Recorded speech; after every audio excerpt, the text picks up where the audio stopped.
Toshkentda hijob festivali o'tkazildi. Assalomu alaykum.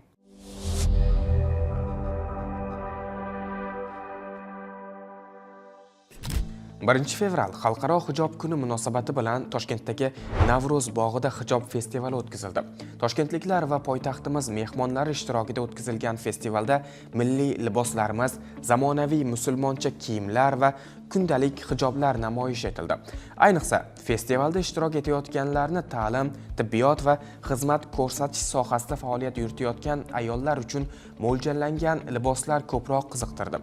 Bugungi zamonamizda ayollarning ijtimoiy-iqtisodiy hayotning turli jabhalarida faol ishtirok etayotgani hammamizga ma'lum. Ana shunday ijtimoiy faoliyatda ayollar o'zlarining shaxsiyatini, shaxsiy daxlsizligini himoya qilish, o'z qadriyatlaridan voz kechmagan holda jamiyatga foyda keltira olish kabi imkoniyatlarning yaratilgani bizni behad quvontirdi.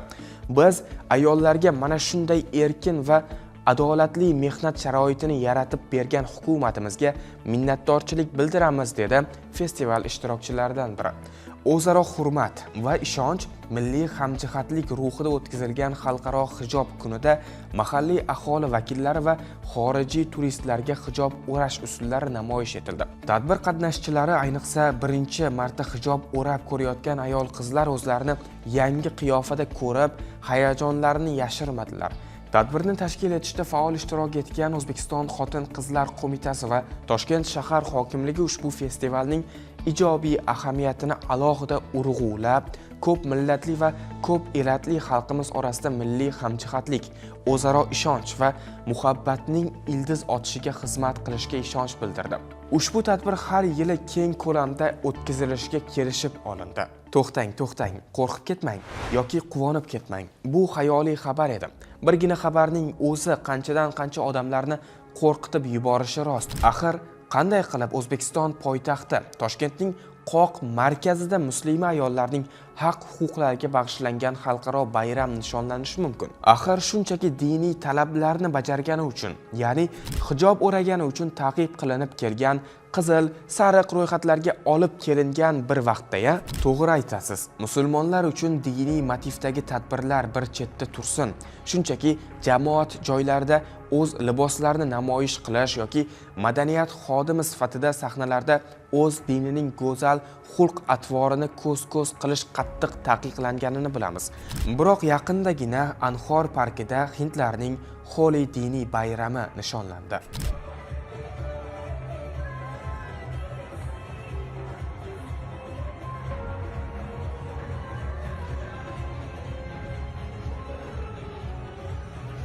Holi hinduiylik dinining yirik bayramlaridan biri bo'lib, ranglar, sevgi, muhabbat va bahor festivali sifatida nishonlanadi.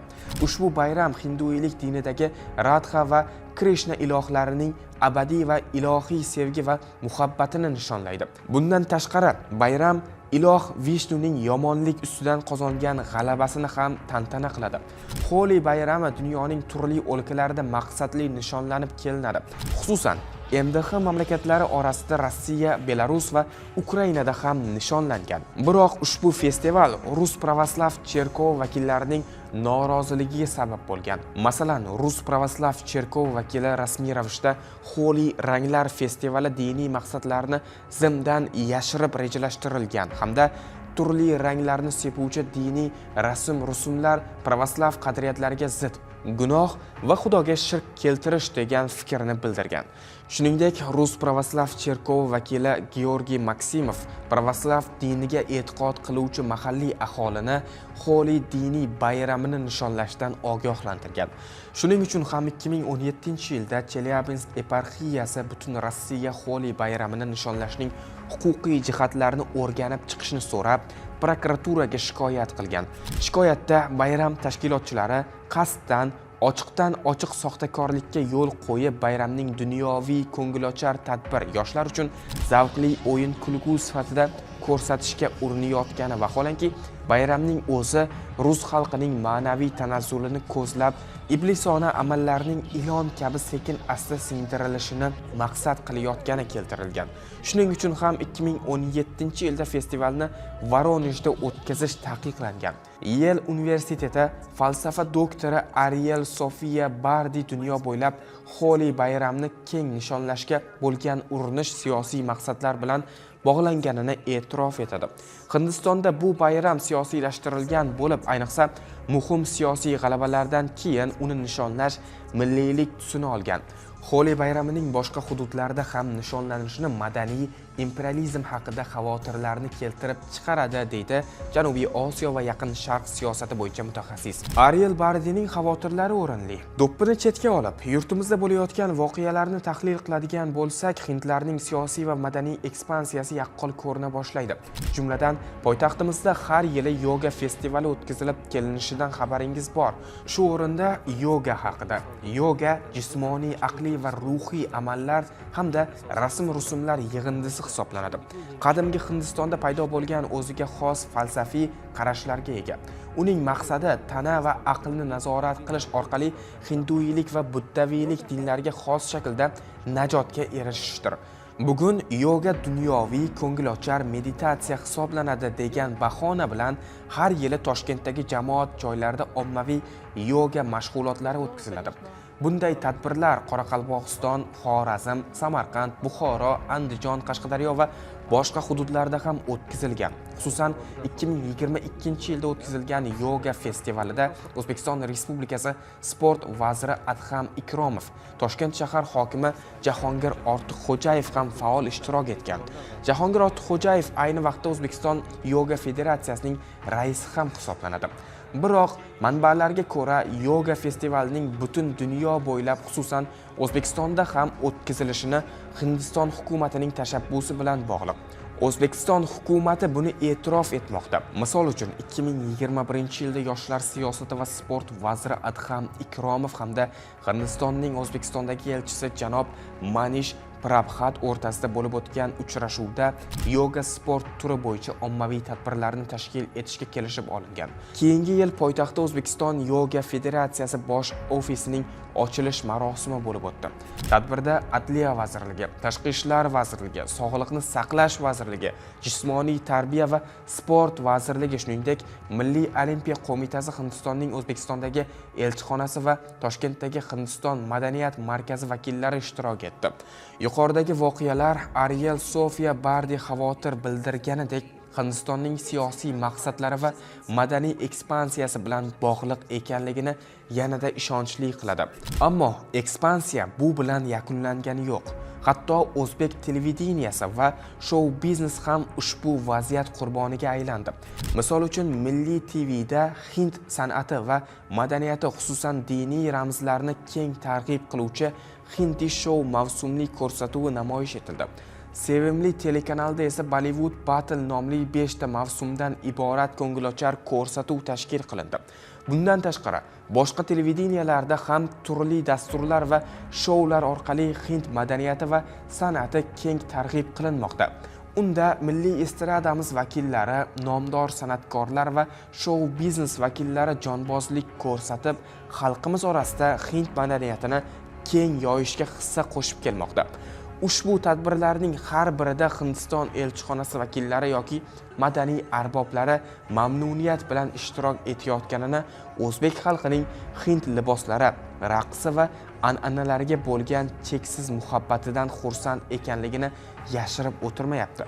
Darhaqiqat, do'ppini chetga qo'yib bir tafakkur qilsa, Hind madaniyati va siyosiy ekspansiyasi bizni siyosiy elitamizdan tortib madaniyat va san'at sohamizni ham bezbetlarcha egallab olgani ko'rinadi. Endi esa poytaxtning qoq markazida hinduiylik diniy bayrami keng nishonlandi. Biz jamoat joylarida ommaviy diniy tadbirlarni o'tkazilishining huquqiy jihatlari haqida so'zlab o'tirmaymiz. Buning uchun diniy qo'mita agar lozim topsa o'z fikrini berishi mumkin. Biroq tajriba shuni ko'rsatadiki, O'zbekistonda hukumat din deyilsa faqat islomni, Xudo desa faqat Allohni nazarda tutadi go'yo. Aslida hukumatni islomdan boshqa din yo'q, Allohdan boshqa iloh yo'q degan qarash quvontirishi kerak. Biroq yuqorida ko'rganimizdek, dunyoviy davlatimizda davlat bilan dinning bir-biridan ajratilgani, diniy tartib-qoidalar va rasm-rusumlar, cheklovlar va taqiqlar faqatgina bitta din, islomga qarshi qaratilganini ham ko'rsatib qo'yapti. Axir o'zingiz o'ylang, nasroniylar farzandlari diniy seminarlarda ta'lim olishi, cherkovlarda dinshunoslik ekspertizasidan o'tkazilmagan diniy adabiyotlar sotilishi, hinduiylar o'zlari uchun harom bo'lgan mol go'shti sotilmaydigan restoranlar ochishi, yahudiy va nasroniy rohiblar jamoat joylarida niqoblarda yurishi, buddaviylar yoki hinduiylar jamoat joylarda, ko'cha-ko'yda va universitetlarda diniy bayramlarni keng nishonlashi mumkin. Ammo bu narsalar musulmonlar uchun mumkin emas. Chunki musulmonlar o'z restoranlarida o'zlari uchun harom bo'lgan spirtli ichimliklarni sotishga majburlanadi, farzandlari diniy ta'limdan cheklanadi, hayit bayramlarida jamoat bog'larida bemalol takbir aytib xursandchilik qila olmaydi, televideniyaga chiqib nashidlar aytib kiyim va liboslarni ko'z-ko'z qila olmaydi, chunki hukumat uchun islomdan boshqa din yo'q, Allohdan o'zga iloh yo'q. Shuning uchun din bilan bog'liq tartib-qoidalar va cheklovlar faqatgina islomga nisbatan qo'llaniladi. Balkim odamlarning do'zaxga kirishiga qo'yib bering deyilganda shu nazarda tutildimikin? Har qanaqa dinga bemalol amal qilsin, faqat Allohga ibodat qilib qo'ymasin. Biz bugun ikki narsani muhokama qildik. Birinchisi, Hind madaniy va siyosiy ekspansiyasi bilan bog'liq og'riqli holat. Ikkinchisi, mamlakatimizda islomdan boshqa turli dinlarga bo'lgan toqatlilik va bag'rikenglik. Aytgancha, islomga keng yo'l ochib bo'lmaydi deb o'ylaydiganlar uchun eslatib o'tamizki, bugungi kunda hinduiylik dini ekstremizm eng keng quloch yoygan mafkuralardan biri hisoblanadi. Hinduiylik ekstremistik guruhlari, masalan, Shiv Sena yoki RSS diniy ozchiliklarga, ayniqsa musulmonlar va nasroniylarga qarshi ko'pincha tajovuzkor harakatlarni amalga oshiradi. Bunday ekstremizm asosida milliy va diniy taassublik yotadi. Ko'p hollarda zo'ravonlikka, masjid va cherkovlarga hujumlarga, ijtimoiy notengliklarning kuchayishiga olib kelmoqda. Shuningdek, hinduiylik tarafdorlari mamlakatdagi ko'p madaniyatlilikni rad etib, diniy bag'rikenglik tamoyillariga qarshi chiqishlari bilan ham tanilgan. 2020-yilda Hindistonda diniy mojarolar soni 857 taga yetgan. Halok bo'lganlar soni 112 nafarni tashkil etgan. Bu ko'rsatkichlar hinduiylikda diniy ekstremizmning jiddiyligini ko'rsatadi. Xullas, bu fikrlarni yana bir mulohaza qilib ko'ring. Demak, hukumatimiz uchun islomdan boshqa din, Allohdan o'zga iloh yo'qmi kurashgani. Efirda tarix va siyosat ko'rsatuvi edi. Azon Globalni kuzatishda davom eting. Xayr, salomat bo'ling.